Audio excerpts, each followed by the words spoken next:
j'espère que vous allez bien. Moi, ça va super.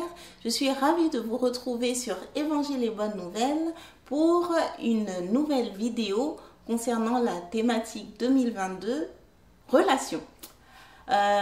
Cette vidéo fait suite à une précédente vidéo un petit peu plus longue que j'ai postée et dont le thème était Alliance et qui portait sur un passage de la Bible qui se trouve dans 1 Samuel, chapitre 1 à 2, on va dire. Et plus particulièrement, donc cette histoire, si tu n'as pas regardé la vidéo, je t'invite à la regarder. Mais elle nous parle d'une famille où il y avait un monsieur qui avait 2 épouses. Donc le monsieur s'appelle Elkana et une de ses épouses qui s'appelle Anne est stérile. Et ce monsieur, donc, il aime cette femme-là, mais il a également voulu avoir des enfants, c'est ce qu'on a dit la dernière fois, donc il en a pris une autre. Mais celle qui a vraiment la préférence de son cœur, on va dire, c'est Anne. Et à un moment, elle pleure beaucoup et à chaque fois, il lui fait beaucoup de cadeaux et il lui dit, donc il lui fait beaucoup de cadeaux pour la consoler, hein, du fait elle n'arrive pas à avoir d'enfants.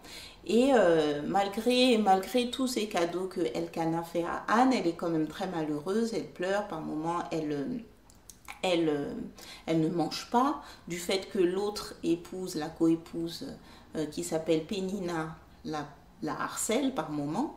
Et Elkana lui dit donc un jour, après lui avoir fait beaucoup de cadeaux à l'occasion du sacrifice annuel qu'il rend à Dieu, il lui dit « Pourquoi pleures-tu? Es-tu si malheureux?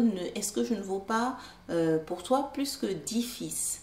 Et quelque part, c'est touchant, et c'est ce que je disais, de voir que cet homme, dans une époque où la fertilité d'un couple, c'était quelque chose de très critique, il garde cette épouse-là parce qu'il aurait pu aussi faire une lettre de divorce comme c'est prescrit dans la lettre de Moïse et se séparer d'elle pour prendre une autre épouse fertile.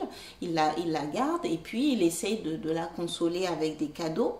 Et en même temps, il lui dit, donc lui il a eu ce qu'il voulait, puisqu'il a eu des enfants, même si c'est d'une autre femme, et il lui dit pourquoi est-ce qu'elle est malheureuse, est-ce que pour elle, leur amour qu'il partage et qu'il lui manifeste à travers tous les cadeaux qu'il lui fait, est-ce que c'est pas suffisant, est-ce que ça vaut pas plus que 10 fils? Et il s'est pas demandé est-ce qu'elle ne s'est pas aussi posé cette question-là à son sujet au moment où il prend une autre épouse?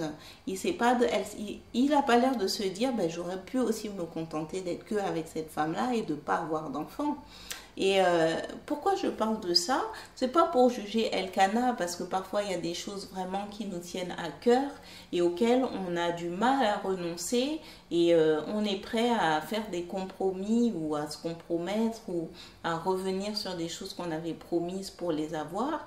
D'ailleurs, il y a un verset de la Bible qui nous dit que tous ont échoué à se montrer à la hauteur de ce que Dieu prescrit ou souhaiterait. Puisque à un moment Jésus le dit qu'à la base Dieu n'était pas favorable au divorce ni à la polygamie, mais que c'est la dureté de notre cœur, c'est le fait que des fois on tient plus à ce que nous on veut qu'à ce que Dieu en veut, qui fait que Dieu a permis ces choses-là. Et bien parfois on ne se voit pas être cette personne-là qui n'a pas fait le maximum ou qui a privilégié sa propre envie sur l'envie de l'autre ou qui a amené peut-être aussi une source de persécution dans la vie de l'autre à cause du fait qu'on priorisait nos désirs les plus profonds sur peut-être ce qui pouvait être bien pour la relation. Et comme je dis, c'est pas du tout un jugement, mais c'est plutôt une invitation dans le cadre de notre thématique devenir grand. Mais c'est plutôt une invitation dans le cadre de notre thématique relation à parfois essayer de regarder les choses de façon un petit peu plus, avec plus de recul et d'humilité et de se dire oui parfois dans cette relation avec cette personne que j'aime, peut être un conjoint, une conjointe, un copain, une copine, mais parfois un frère, une soeur, un père, une mère, un ami, une amie, parfois j'ai privilégié moi. Et c'est elle qui faisait le sacrifice pour que la relation fonctionne, pour que la relation continue, ou alors même des fois elle n'a même pas eu le choix. J'ai fait des choix qui l'ont laissé bloqué dans une situation qui n'était pas désirable pour cette personne. Et puis au lieu de te tourner vers cette personne et de te dire pourquoi tu pleures?